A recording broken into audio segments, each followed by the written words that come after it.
Thank you. Thank you, everyone, for being here.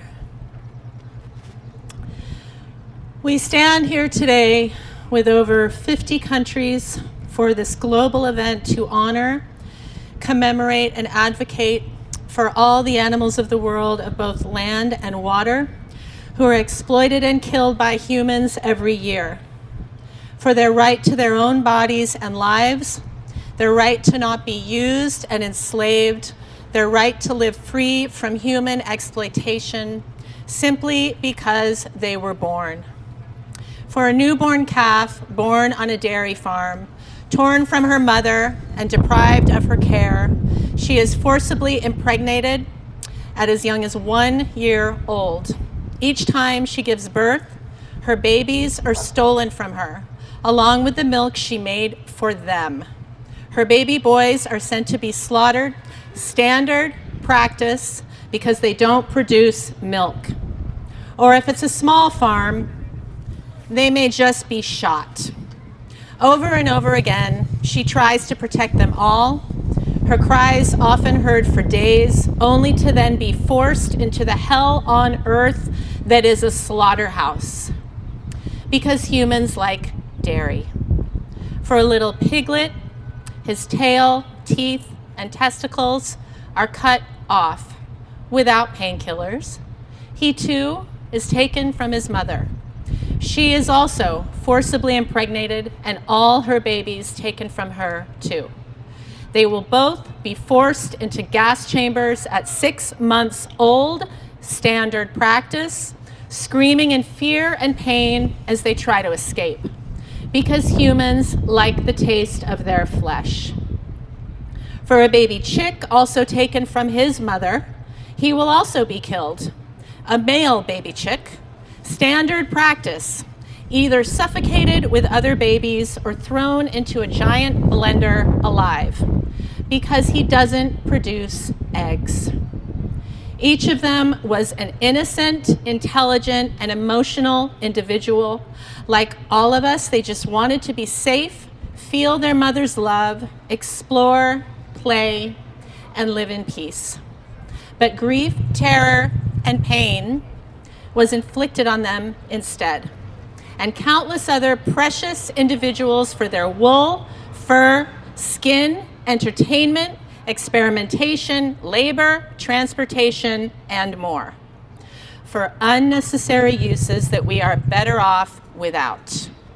Years ago, when I started being less sparing and concerned about what people think, just telling and showing the truth of what animals really go through in all farms and slaughterhouses, and plainly advocating for veganism, I started getting private messages on social media from people saying that they'd gone vegan. They'd heard for years about how bad factory farms are, so they looked for feel-good words like free-range, grass-fed, local, small family farm, cage-free, etc. Before I went vegan, I also looked for cage-free eggs. It eased my conscience about buying eggs, because nobody had told me or shown me the truth about all of it. Cage-free, for instance, is not cruelty-free. It is the opposite. Years of published research has shown that cage-free is often just as cruel, if not worse.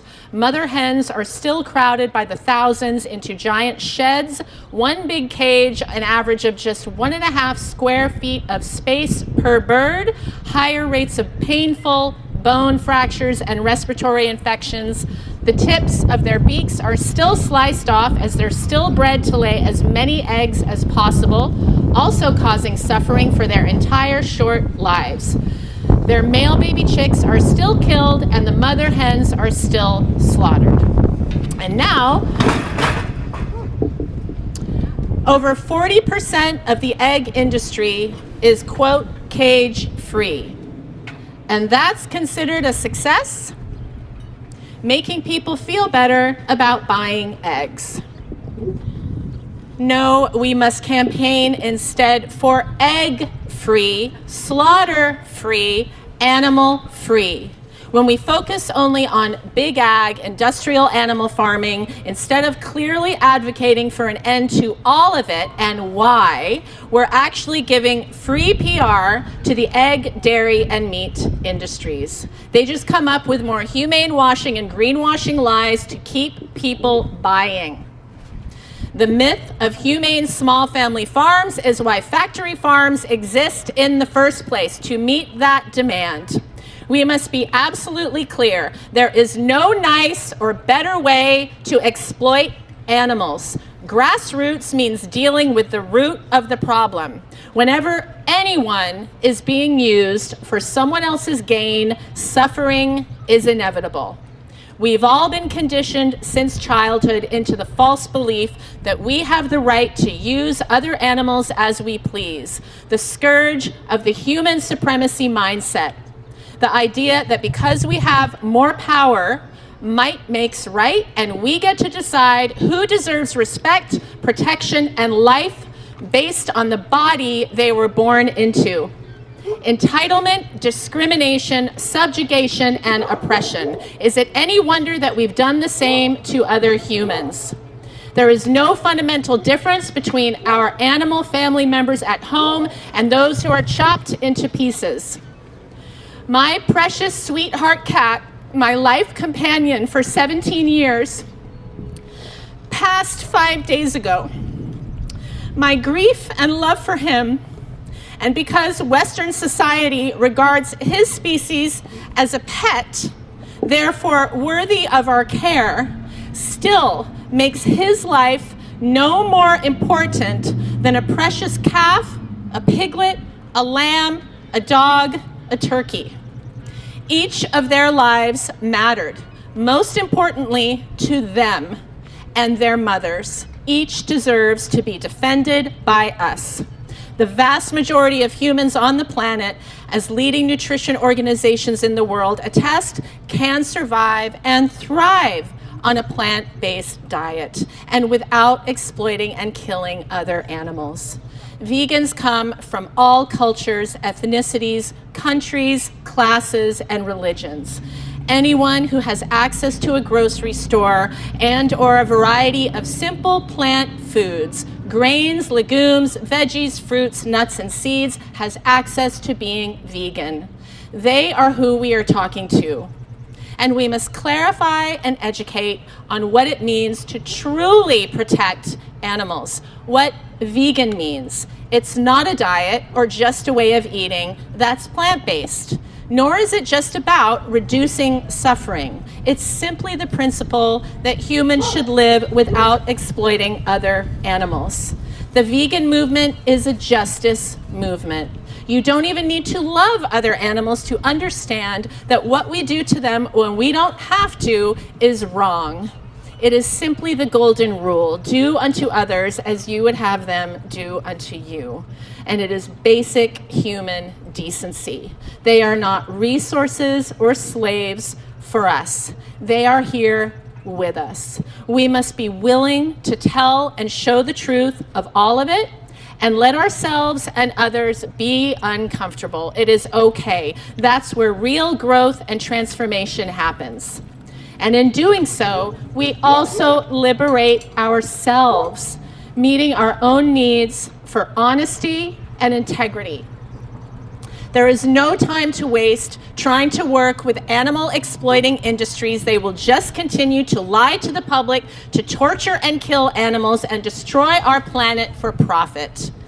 What humans do to other animals is the largest, most widespread, longest running, and most ignored injustice and atrocity in history. And we must convey this urgency. We don't need to water down our message and settle for just asking for bigger cages or better treatment. Incremental change will happen regardless, and there is no reforming an inherently cruel and violent system. So we must educate the public on the standard practices in all animal farming and slaughterhouses. We expose the myth of the small family farm and the humane scam. We make it clear that none of it is better or acceptable. We advocate instead for a slaughter-free, plant-based food system, and we unite with a cohesive clarity of message: zero animal exploitation. Animals are not ours to use. The only humane option is vegan. And being vegan, it is the least that we can do. We must speak up for other animals in the same way that we would want someone to speak up for us if we were in their place. So thank you, all the vegans, and thank you to all the pre-vegans who will decide to change now. And thank you, activists and organizations who boldly advocate for veganism despite the risk of losing followers, supporters, and donations, despite the wealthy funders who want you to stay quiet about the V word and only talk about factory farms, better welfare, and reducing suffering. Each of you has the power to inspire and help transform our world into one of justice, nonviolence, respect, empathy, and freedom for every individual on our shared planet. And in the words of Alice Walker, animals of the world exist for their own reasons. They were not made for humans any more than black people were made for white people or women were created for men. So let's tell that simple truth and act from our highest nature of true compassion and love for our beyond human kin, our fellow Earthlings, and never give up. Thank you.